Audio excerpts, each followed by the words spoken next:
Baiklah, ini merupakan template kumpulan kami hasil daripada penyelidikan dan pengkongsian maklumat kami bersama.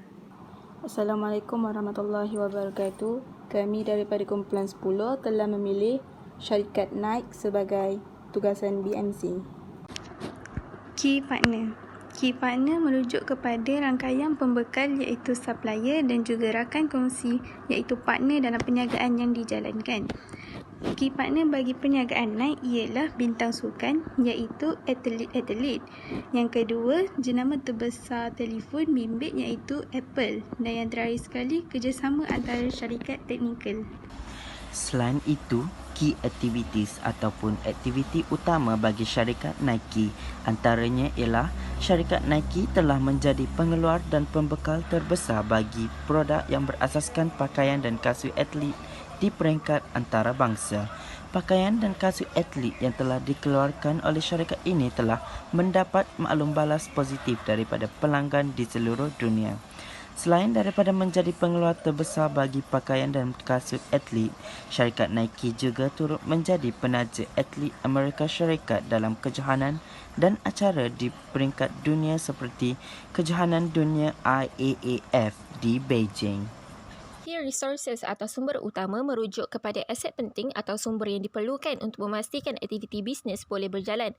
Sumber ini membolehkan entiti perniagaan untuk membina dan menawarkan nilai, mensasarkan pasaran kepada segmen pelanggan dan seterusnya memperolehi pendapatan.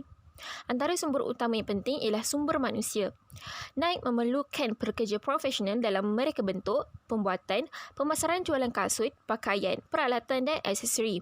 Selain itu, produk bermutu tinggi. Produk yang bermutu tinggi juga menjadi sumber utama dalam pemasaran bagi memenuhi permintaan pasaran tempatan dan antarabangsa. Nike memasarkan produknya di bawah jenamanya sendiri seperti Nike Golf, Nike Pro dan Nike Plus. Seterusnya, pasaran yang luas. Kuantiti jualan meningkat dan keuntungan bertambah kerana produk atau barangan yang dihasilkan dapat dieksport ke pasaran dunia yang lebih luas. Dengan ini, Nike menjalankan pengeluaran besar-besaran kerana mempunyai pasaran yang luas. Value proposition iaitu tawaran nilai yang merujuk kepada nilai yang kita ingin bina terhadap produk dan perkhidmatan yang disediakan. Antaranya ialah kualiti tidak diragukan. Pelanggan tidak ragu dengan kualiti barangan yang dibeli kerana kualiti barangan sesuai dengan harga yang ditawarkan. Seterusnya, meningkatkan performa, memperbaharui ketahanan dan reka bentuk barangan bagi menyenangkan para pengguna. Selain itu, meningkatkan kepercayaan diri.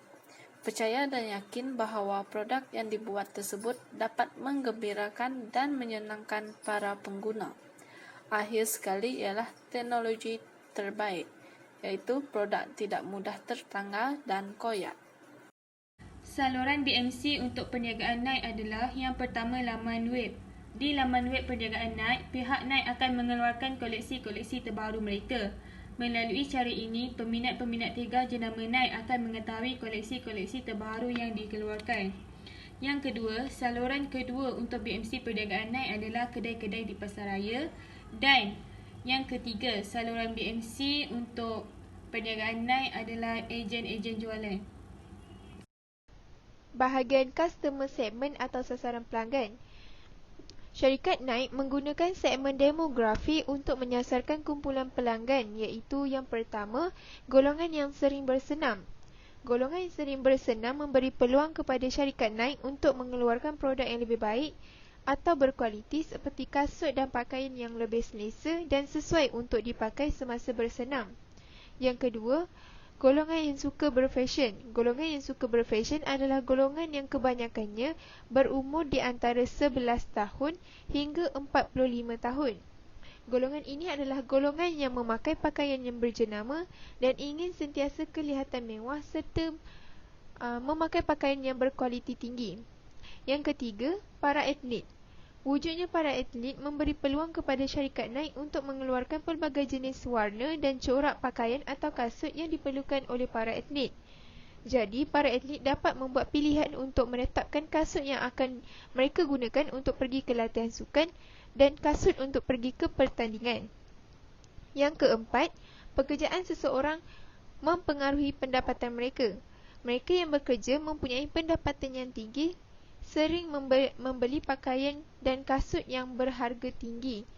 Yang kelima, jantina. Seperti yang kita tahu, golongan lelaki lebih banyak bersukan berbanding wanita. Jadi, syarikat Nike lebih tertumpu kepada pengeluaran produk yang bersesuaian dengan lelaki.